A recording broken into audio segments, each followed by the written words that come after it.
and welcome back to the John Banks Review channel. We've covered a few cars on the channel so far, but we thought it was about time we took it back to where it all began. Today we're going to be talking about bikes with the Managing Director, Mark Banks. We're going to cover everything you need to know if you're a newbie like me to bikes. Hi Tish, thanks for coming here today. I'm going to try and give an insight to you on what it's all about getting into motorcycling. Absolutely, and we're going to start essentially as if I was coming into the showroom and wanting to get started with bikes knowing absolutely nothing. So we're going to start from the very beginning and look into perhaps where I would get started if I wanted to buy my first motorbike. So at 16 years of age, you can have a moped. It's 16, which is a 50cc. The younger people would need to take a CBT, which basically means compulsory basic training.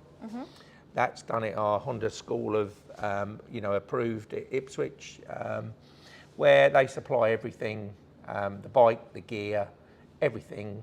So basically teach you from scratch. So if you've never ridden a motorcycle. So from 30 years old, would I still start with my CBT the same way you would do if you were 16 years old? Correct. Okay. Yes. That is the very beginning point. The very beginning, the only people exempt from it is anybody who passed their car test before 2001, which means they can ride a 50cc motorcycle. It can be petrol, or nowadays it can be a fully electric as well. So that's classed as a 50. And believe it or not, you can ride that with no L plates on a car licence, and you can take a passenger on the back. Wow, so okay. i.e. somebody who passed their test before 2001 who wanted a 50cc moped to put in the back of a motorhome or something like that, you can ride that with no L plates and take a passenger, but only a 50cc, and it does 28 miles an hour. Okay. So yes, but after that, 17 years of age, then you can ride a 125 up until you're 19, or you're stuck on a 125 until you take an A2 test. Okay. So 125 is what everybody after CBT over the age of 17 is stuck riding until you're 19 onwards. From 24, you can then take a test which would let you ride a Fireblade if you passed it. Okay. Great. Testing centre. Okay, that's amazing. And then the next step, so that's everything we need to know about what test I would need to take. So what we're going to do now is we're just going to take a look at some of the bikes that we have on offer at John Banks in Bury St Edmunds, and we're going to have a look at what bikes we have here and which ones I could perhaps start with and work my way up to. Right, so what we have here is I'm going to show you around where you would begin. So obviously you've never ridden a motorcycle before. Nope. So the first questions that we would ask you, what were you going to use your bike for? So if someone was going to do 5 miles a day because they were going to work at Amazon up the road here, and you literally, it was a twist and go, you wanted the easiest thing possible to ride, then we would start with, this is what we call a conventional scooter. So it's like a bicycle. This is your back brake, this is your front brake, and you just twist it and that's your throttle. So the basic elements of that is when you had your CBT, they would obviously teach you on this, but the scary thing about if you learn to ride just a scooter, if you then wanted to go onto a 125 with gears, you're going to be faced with the same issues as you do with your car. If you've never driven it, you're going to stall it, you're going to pull away, kangaroo and what have you. So if you are able to do a CBT, if you do it on a geared motorcycle, then you can ride, a twist and go scooter and a 125. So you're basically covered. Yeah. So you have various different models. We will show you later on. A PCX 125 is the biggest selling motorcycle in the world as a scooter. Yep. If you want a scooter, I'd say to you probably that's a leading one. You can then go to the SH model, which would give you the options on it where you have wind protection, and you'd come across this in London and Deliveroo. They like these because they're in and out all day long and deliver your pizzas. Okay.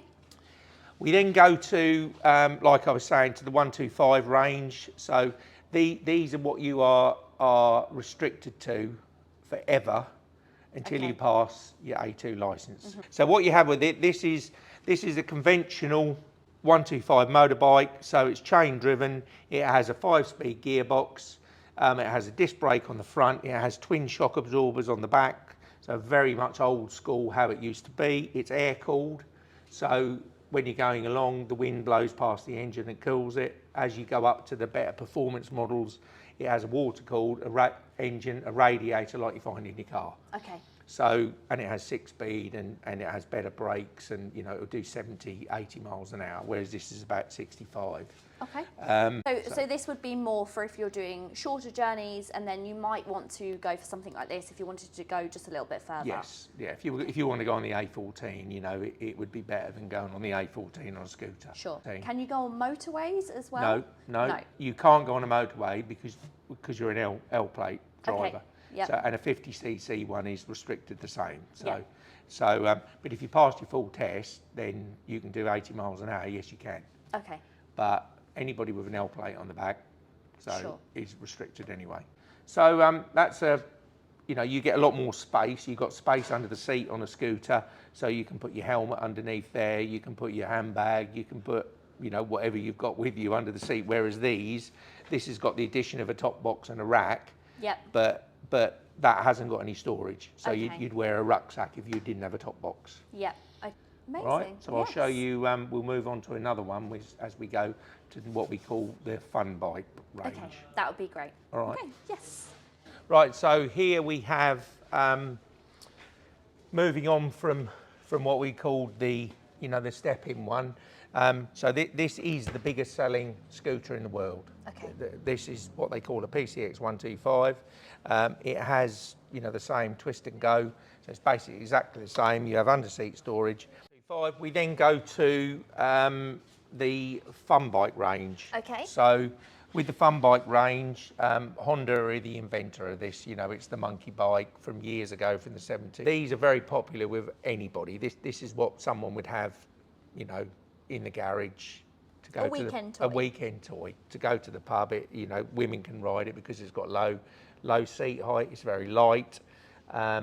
But again, it's got 5-speed gearbox, so we're back to the kangaroo. You've got to learn to do the clutch. So if you were doing a CBT, that's why I would recommend that the easy route is the twist and go scooter. But if you're going to do it, which hopefully we'll be doing another one of these videos when Tish does her CBT. Yep. So they do it in a Grom, which comes in a, you know, multitude of colours, you know, very, you know, flamboyant colours, and you know, it's a bit of fun, and you can buy bits from aftermarket manufacturers on these. Yep. You could make them £10,000. It's that crazy. Yep. So this is what they call the Monkey 125. I like this one. The Grom, you can put 2 people on. If you did have a look, it's got rear seat, so you can put footrest, whereas this is single. Okay. But this is its own. It's got such a following on this, and these are the brand new 2023s. They've even gone back to the retro, like, Yeah, you know, I love that. tartan I effect really like seat. that. Again, you've got the clutch, so anybody looking at it, but these are the most comfortable. The seat on that, you can see, is, Yes, that looks really squishy. yeah, it is. It's lovely, really comfortable. So moving on from the Monkey, we go to the Dax. This is the newest model that we've got in the range. It's a remake of the 70s Honda Dax. It's grown in size, so you know it's a retro remake, which is what all of these, apart from the Grom, you know, that was a new invention, but these are a remake of the original. Now this is a little bit different, this is, because it's a 125 engine, Okay. but it has gears, but there's no clutch. As you do the gears, Right. so as you press the gear lever, it does the clutch for you.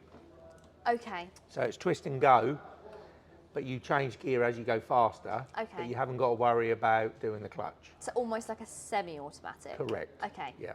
It's a happy medium Yeah. for somebody who struggles you know, to do gears. Yeah. I think with a bike, there's a lot to think about, isn't there? Because when you're in a car, I think you don't feel as vulnerable. So in terms of like if you stall a car or if you have any problems, You're I think protected. Whereas Yeah. with a bike, I think if you want that safety net of having something which is going to change gear for you, to one less thing to worry about, I Yeah, guess. well, in a way. 100%, 100%. So far, we've covered all of the bikes that I can ride as a CBT license holder. But what about if I want to move on to the real stuff? So we then go to, if you're 19 to 24, then you have to take a test, which is essentially exactly the same test as an A test, but because of age restriction, you are restricted to an A2 license, which is 47 brake horsepower. Okay. So essentially, something like this is called a Rebel 500. It's like a custom cruiser, very, very popular with women because it's got a low seat height. So This is nice. I yes, like this. so you're not going to commute 1,000 miles a day on it, but Okay. but you know it would you know, satisfy the itches that were. So You know. somewhere in between the fun bikes that we've just looked at. Yeah, and it's a proper bike and it's great fun. But with Honda we have obviously the CB300R, which is the lightest one again, but that's very lightweight, low seat height, and it's a good bike for women to buy because it's 300cc, but it looks like it's going 1,000 miles an hour when you start. And then we have a 500F and we have a 500R. So this is an example of a bike that I could ride if I was between the ages of 19 and 24 and I had my full licence, but I'm a little bit older than that. So what are my other options? If you pass your test when you're 24 or over, then you basically can ride anything. You can ride a Fireblade. Whether you get insured to ride a Fireblade with no experience, I doubt it. But yeah, let's go on and have a look at some other bikes that you would be able to have with an unlimited licence. Okay, amazing. So obviously you passed your test, so you can buy anything then. But a very popular one is you go to the adventure type bike. This is one of our most popular selling bikes. This is what they call an NC750X, and this is the only model that does it. The petrol tank is under the seat, where conventionally where you sit, you know, on a motorbike, if you were going to draw it at school, the petrol tank would be, you know, where you sit in front of. But you can store a full face helmet in here. You can put your bits and pieces in, so you don't need to, like we were looking at the scooters with the top boxes and what have you. This has got a storage compartment where you can put a full face helmet in. You literally put it in there, and these are very good. These do work, fun, adventure, everything you want to do. So a very good all-rounder. All-round bike, yeah, Okay. absolutely.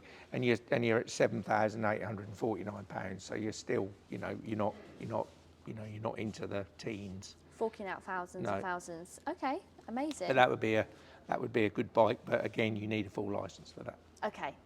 So essentially, obviously, we move on from that, you know, obviously we then go to like the touring bikes, which, yeah, great bike, I could ride them, but if I was trying to say to you as a lady rider who's starting out, you know, you're never going to hold it up. It's going to be too big. Yep. But if you wanted to go into something where you wanted a bit faster, you wanted to calm it down, obviously we have the new Rebel 1100s, which, like the 500 that we saw, but the big version of it. Okay. And this is when you get into it, where you can have the dual clutch transmission. So it's basically a manual gearbox, but it's fully automated. Okay. You can finger and thumb to control the gears. Okay. So it's twist and go, but it changes gear. So like a car with paddle shift. Exactly the same, yeah. Today has been super insightful in everything that's going to get me started and which bikes I could go for. And I think I'm really angling towards the fun bikes because I have my cars for driving day to day, but I think something like one of the fun monkeys would be really good for me. But what would I need in terms of accessories and gear, and would I need to go elsewhere to get that? You would definitely need gear, and obviously with the monkey, obviously you're not going to be doing 90 miles an hour with your knee out. So, you know, like we said earlier, it's a very much a fashion machine that, you know, it's what everybody wants for a bit of fun. We haven't got the biggest in-store shop, you know, but we stock the essentials in the brands that people want to buy. So You know, if you want Alpine style boots, which people do, you know, we have those Alpine style gloves. We have a few Alpine style jackets, and we have helmets from the LS2. You know, £60 is the cheapest helmet. People come in here, you know, mothers buying their kids' bikes, and they ask the question, oh, that doesn't sound a lot for a helmet, but it is gold sticker approved, which would mean that I could buy that and I could race it Snetterton Sunday, because it has a sticker on to say that it's been approved by the ACU.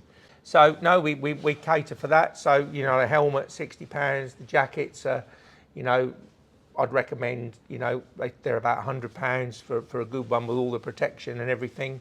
If you were going to buy that monkey, I'd say to you, you know, you can either buy you're obviously not going to go out in the freezing cold and the rain and what have you, but you can wear a pair of jeans and you'd probably just wear you know, you can buy a pair of boots, but I would imagine if you got off your monkey and went there, you'd probably want a pair of Caterpillar boots on, so you were worried about what you looked like when you stopped. Yes. So, whereas I don't think you'd want to walk about in a pair of motorbike boots. But, No. But, you know, that's the sort of thing that someone would wear. So helmet, gloves, jacket. I think one thing that's really surprised me from our chat today is I was expecting things to cost a lot more money. I know there is an outlay which everyone's going to have to consider, but I think especially with the move towards electric vehicles where everything's becoming very, very expensive, I can see that bikes are going to just become more and more appealing for those people who want to fill that gap of having something that's fun and isn't going to cost the earth. Yeah, and I think what people don't realise is you'll realise from it, but you can buy all of these bikes on a PCP.